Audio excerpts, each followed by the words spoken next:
Hi Jolly Jules Cruise Companion. Today I am in the ancient city of Philadelphia. You know it by the modern day name of Amman. So I have come up to the Citadel this morning. The Citadel is free with the Jordan Pass. If you don't have a Jordan Pass, it is 2 JD, 4 Australian dollars. And it is the most amazing sight. You can't quite get the glory of it today because of the low hanging cloud. But this is the spectacular citadel on top of one of the 7 hills of Amman. So if you could imagine the ancient civilizations in this area, all these hills would have been covered in greenery, and down there would be the Roman amphitheatre.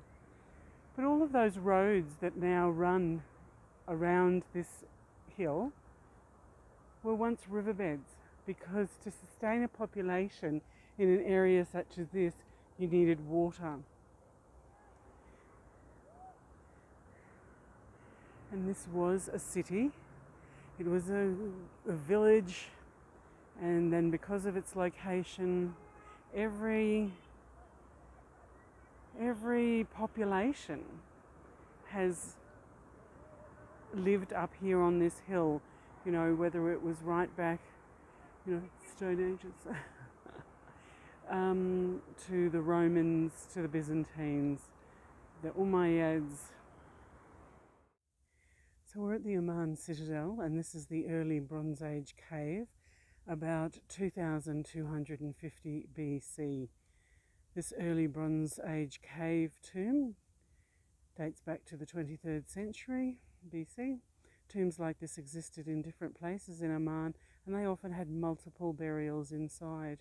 This cave house is a series of rock-cut tombs. You used to be able to step through the opening, but there's a gate on it now. You would have seen the limestone cavities if you were able to get in, which have been modified for communal burials during the Middle Bronze Age 4,000 years ago. A common in such feature is to reuse it for different purposes over different parts of history with different civilizations. And this tomb would have been cleared and reused during the Umayyads by stone cutters who were preparing stones for the buildings nearby.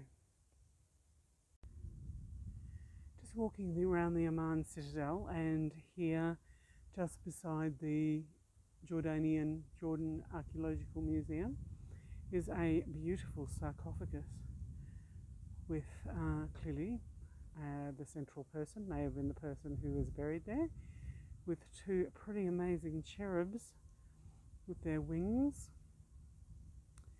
and those flowers look pretty beautiful. The symmetry is amazing. At the Amman Citadel, there is this fragment of a statue, a colossal statue from the Roman period, that was found here next to the Temple of Hercules. You can see that in the background there. And with the size of these fingers, it's estimated that the statue would have been over 13 meters high, one of the largest statues in this Greco-Roman period. Just a little past the Temple of Hercules, there's just a little group of carvings that they've corralled here in one section, and this is one that I think is really quite interesting. It's a nice foot. Over there on that one you've got an amazing looking face,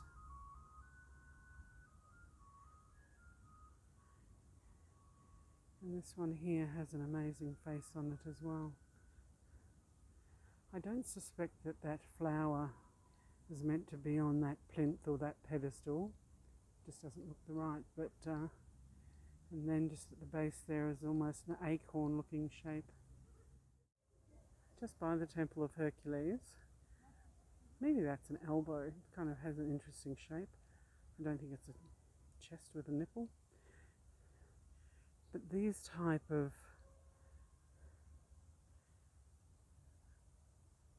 look like tools of some kind, like grinding of grain or something. This one has holes in it. Maybe it was an anchor for something, you know, putting a post in. And these were maybe grinding stones.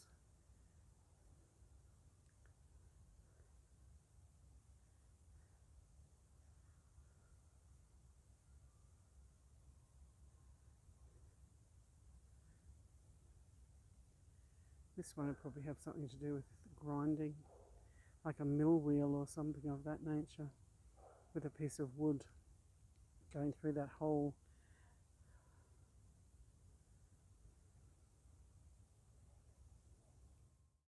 It's a very nondescript looking museum here. The Jordan Archaeological Museum is actually really amazing. It's got about 3 or 4 rooms, so make an effort to come and visit. Next to the Umayyad Palace is a 3-roomed bathhouse, caldarium, tepidarium, frigidarium, medium, hot, cold. And underneath, where the hot water, the fire would be stoked underneath. And a bathhouse is called a Hammam, Hamman, Hammam. So you'd move from one area to the next.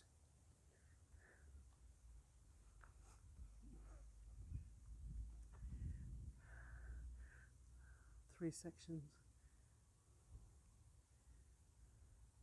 Frigidarium, tepidarium and caldarium.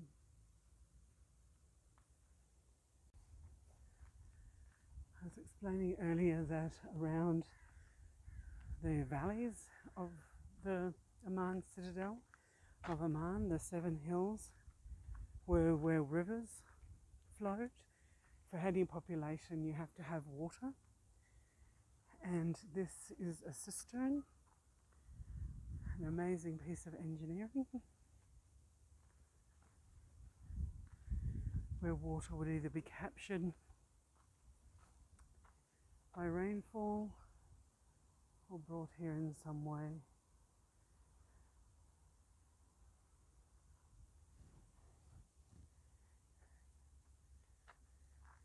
And there are other buildings next door to it. The size of those walls is quite amazing. That's the cistern next to the Umayyad Palace.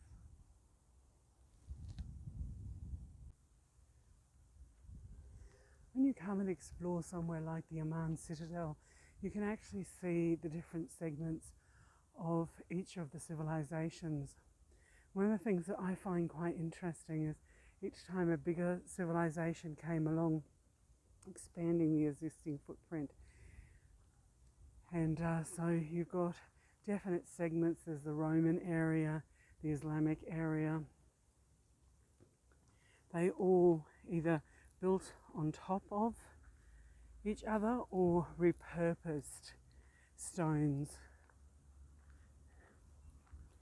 I'm just going to wander over here and you'll actually be able to see from the Hammam, the bathhouse, the water channel,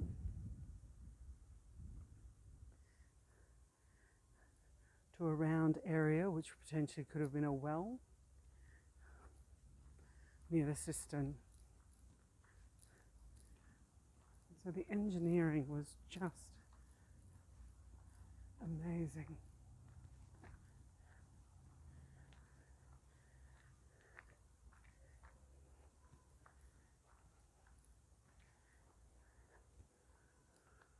When you come out of the Umayyad Palace into this village, city, you can see a main street running down the centre and various buildings.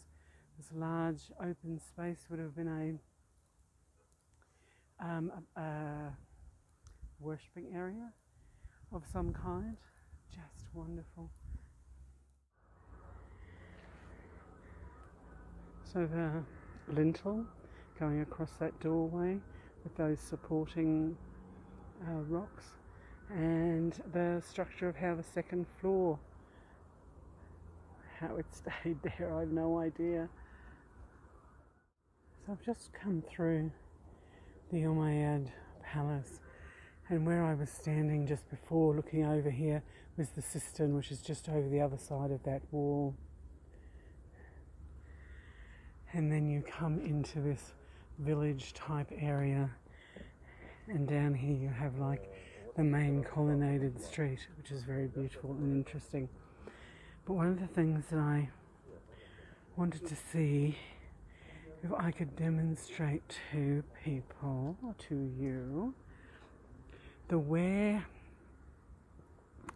in some of the rocks where cart wheels would have been going, the stone, that one there has a slight wear on it.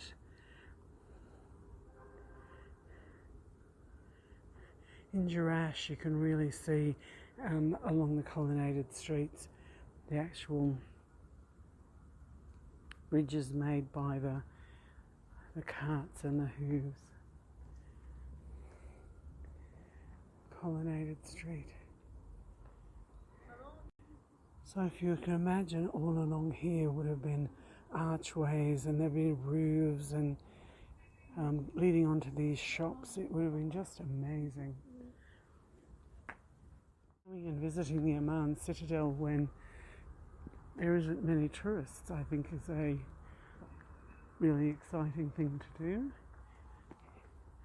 You're going to get some great photos, not many people in the shots.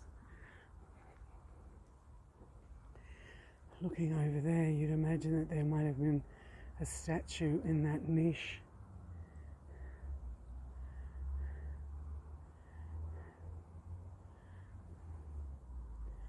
And I would imagine that niche there's a rock missing in the middle.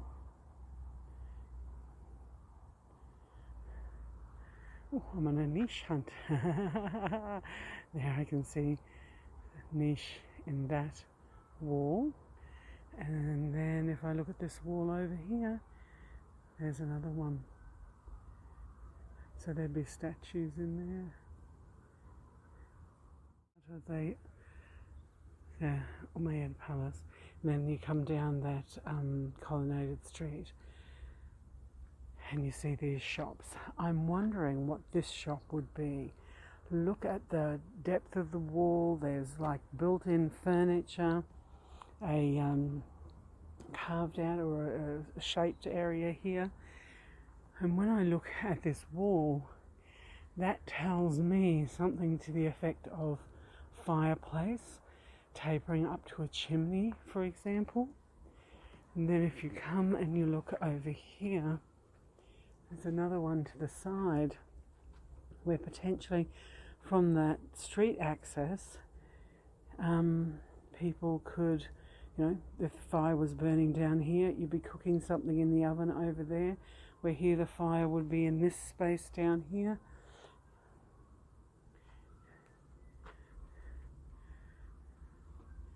And those holes on that side match holes on this side. So whether there was something like poles that were hanging, that you could hang the food on to cook, or the pots.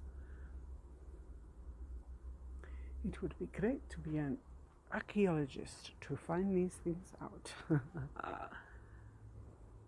to the far end of the Citadel complex. I'm looking over here to the north, and there's a big flagpole over there, but no flag on it today. I'm going to have to call it quits. It is starting to rain, and it is very, very cold.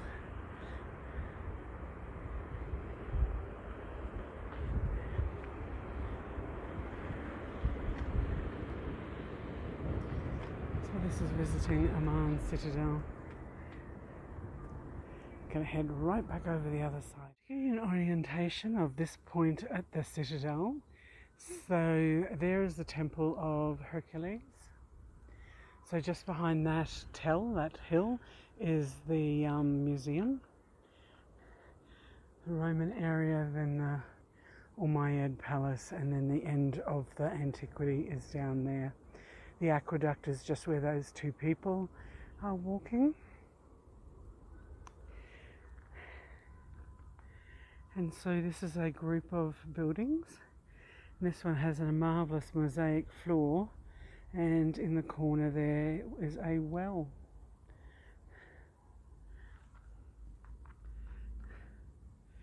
So I'd anticipate that where this earth is here, is higher than where the actual floor of these buildings were. So another hint that tells me that this, where the earth is there under that archway, isn't the traditional floor level or lower level, because that's the top of a doorway or a walkway. So there's clearly a lot more earth that needs excavating to uncover what's underneath these things.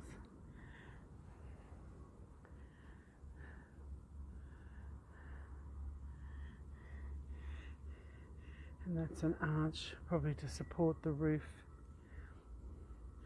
And that doorway there has some pretty amazing grooves in it where the door would have been fastened. Some water receptacles there. Oh, this whole site is just fabulous.